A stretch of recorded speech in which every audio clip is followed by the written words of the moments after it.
I used to do information technology work for a company that dealt with chemicals.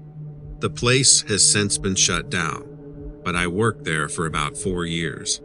I would fix technical problems and make sure all the technology in the place was running smoothly. I installed a 24-camera security system that covered every bit of the inside and outside of the facility. When installing it, I was specifically instructed to put the cameras in the test facility on a different loop, so the rest of the employees, including myself, didn't have access to the feed. They also wanted me to put the computers in there on a different network as well. Anytime there would be technical problems anywhere else, it was easy to deal with. Anytime there was a problem in the testing site, however, it was incredibly annoying. I would have to have a guard and one of the executives with me monitoring everything I did. They would also restrict my access to the exact area that the tech problem was and used thick black sheets to cover up everything else. It made every simple fix take several days longer than it needed to. One time, I was working on one of the computers on the testing site, and they forgot to give me access to the light switch.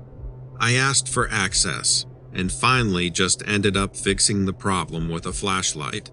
It was ridiculous, but they were very careful about revealing anything that happened in that area. One day, I was talking with some of the workers when we heard several screams come from the testing site. I checked the security monitors to figure out where it came from, but didn't see anything out of the ordinary. Of course, we didn't have eyes on the testing site, so I got on the radio and asked if everyone was okay. All the workers were fine, but everyone on the testing site was on a different radio signal.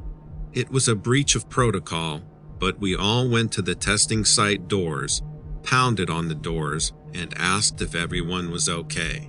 There were faint sounds of people scurrying around on the other side, but nobody responded to us. Suddenly, about 10 men with rifles and hazmat suits came in and ordered everyone out of the facility. We all waited in the parking lot for about an hour, and a man in a suit pulled up and told us all to go home for the day. The next day, I was about to leave for work when I got a call that the facility was shut down for a week and that I would be paid for the week off. I asked if everyone was okay, and they said they weren't at liberty to disclose any information and they would let me know when to come back to work. I got in my car and drove by the facility, and the gates were closed. A couple of days later, I got a call that the facility was shut down and I'd be receiving a severance package. I parked by a gas station that was close to the facility to see if I could see anything. There was no movement for a while, and I was about to get out of there when suddenly I see the gates open and 3 black vans pull in. They drive straight up to the entrance and open their back doors. The men in hazmat suits start loading huge black bags into the back of the vans. Each bag took 2 men to load in the vans. I was horrified. Were these body bags? Did those people at the testing site die? I tried to rationalize it and convince myself I was being paranoid. They had to just be getting the last pieces of trash out of there. But if that was the case, wouldn't they just put everything in the dumpster out back? Something bizarre and possibly illegal was going on here. I got the hell out of there. I didn't want to be seen witnessing this and end up in the back of one of those vans. Later that night, I was scrolling through Facebook that the building had burned down. The report said it appeared to be due to faulty wiring. I couldn't believe it. I had to see it for myself. I drove by, and sure enough, the police and fire department had closed the road down, and you could still see the smoke billowing out of the remains of the building. I've since moved on with my life. I moved to Wisconsin, got a new job, and I have a beautiful spouse and family now. This experience has made me untrusting of people and has given me a passionate hatred of things done in secret. I realized that you could be completely innocent and have the best of intentions in the world, and still end up in a body bag due to other people's sketchy behavior. Perhaps I could have saved everybody's lives if I had access to the security feed. This weighs heavily on me, but not knowing exactly what happened is even worse. Was it an accident that killed everyone in the testing site, or was it even more sinister? Were those people's deaths intentional? What kind of tests were they running in there, and why was it all top secret? And most importantly, why did they burn the building down? What didn't they want anyone to find in there?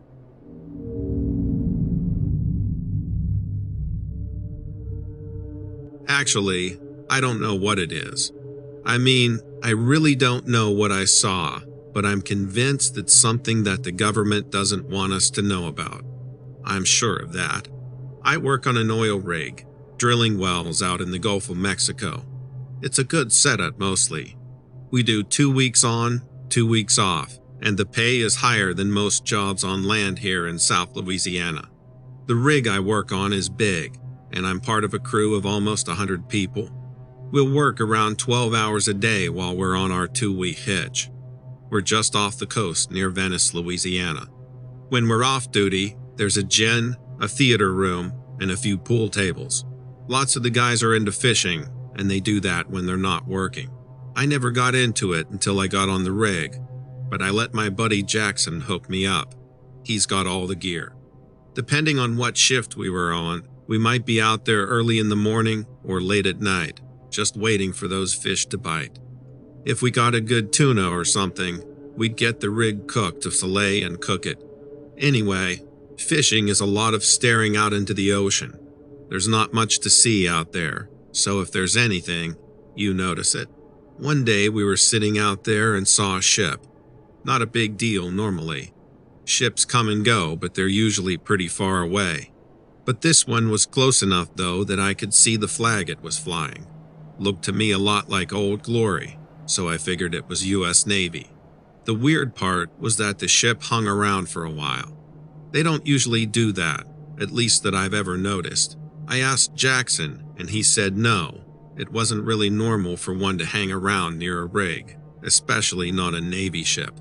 We do get ships out there, of course, hauling oil or doing other jobs for the oil business. Neither of us could figure out what this Navy ship was doing, though. We saw it a couple more times on that hitch, just sort of hanging around, and I had a bad feeling about it, but wasn't sure why. I'd never had that feeling about a ship before.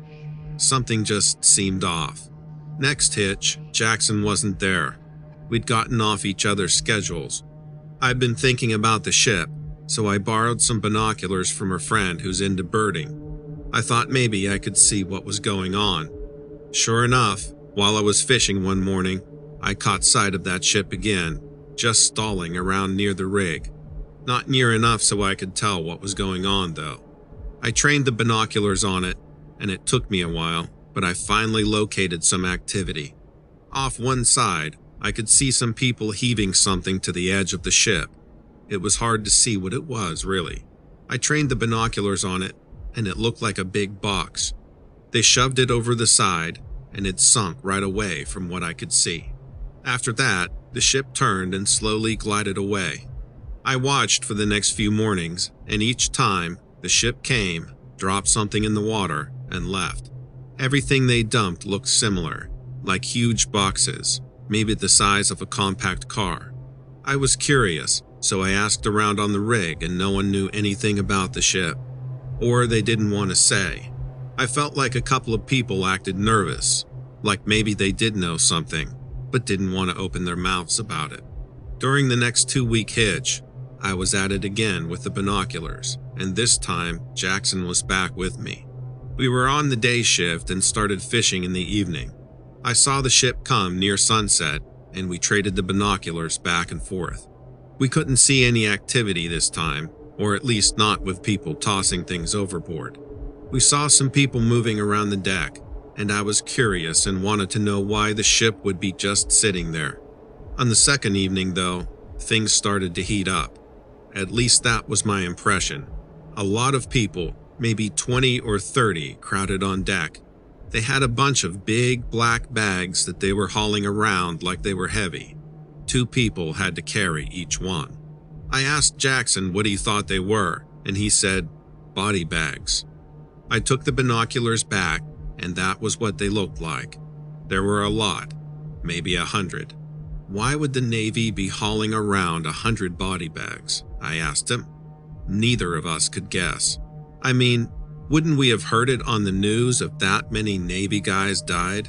It was weird. We decided to try to track the ship, find out what it was and why it was there. I'd written down the dates and times when I'd seen it, but when we checked the ship tracking websites, it didn't show any ship being there at those times. Once we'd figure out how to track ships, we used our last few days on the hitch to watch for it anytime we could. We saw it one more time, but it didn't show up on the tracking site. Also, that time, we didn't see it dump anything. We also borrowed a shortwave radio and searched for messages coming from the ship, but there was nothing. No matter what we tried, we could find no concrete evidence that it existed, like it wasn't even there, except that we could see it. I'm convinced someone was hiding that ship. They didn't want anyone to know it had been there. And whatever it was dumping was something they wanted to hide too. I wish I had gotten a better look at it. Next time I go out, if I'm on that same rig, I'll look for it again and let you know.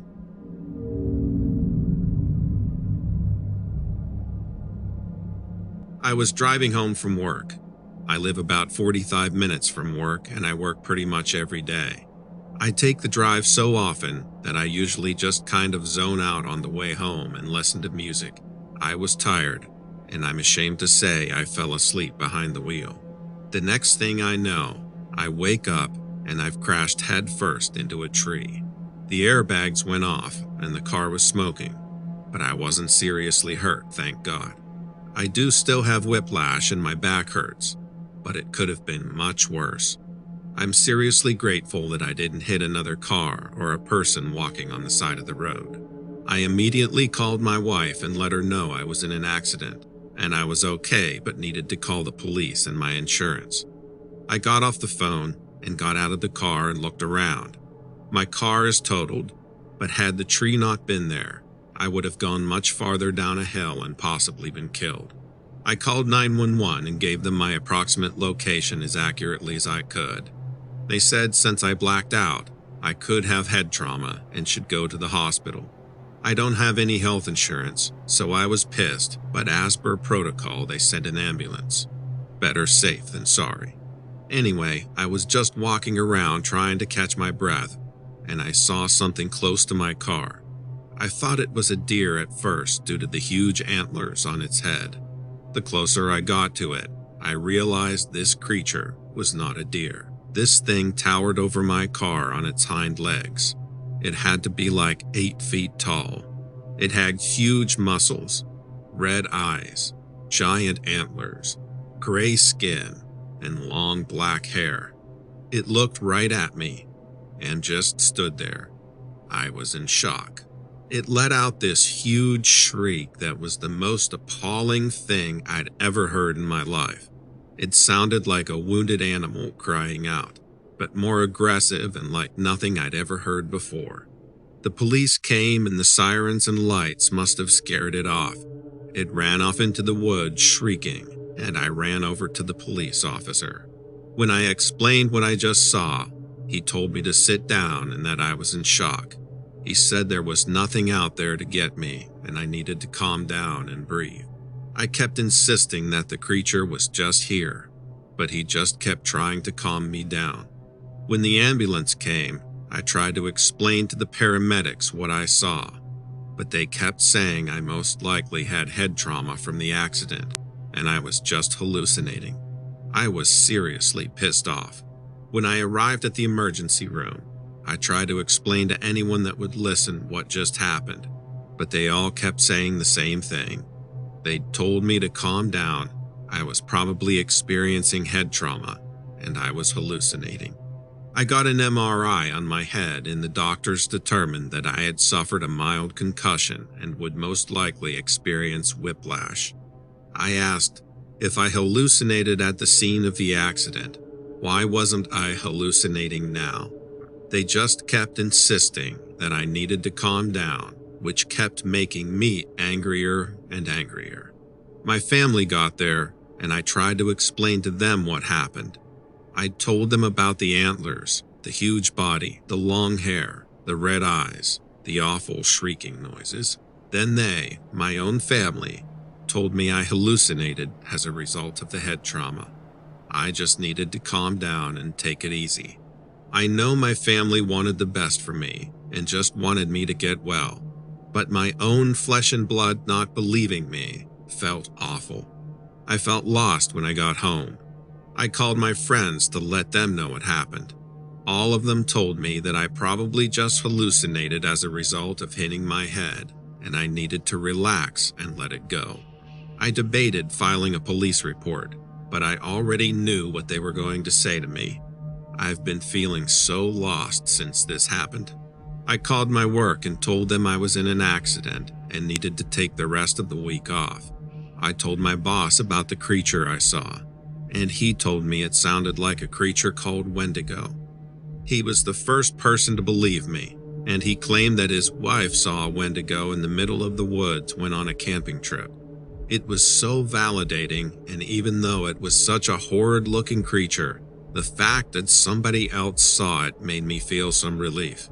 My boss's wife and I are planning on getting together at some point to discuss our experiences with the creature that very well could have been a Wendigo. If anybody else out there has had a similar experience, please let me know. I would love to talk about this further. The fact that so many people don't believe me, especially the people closest to me, is very difficult to bear. I haven't questioned my sanity at any point during all of this, but if everybody in my life thought I was crazy, that might eventually weigh heavily on me. It's good to know I'm not alone going through all of this.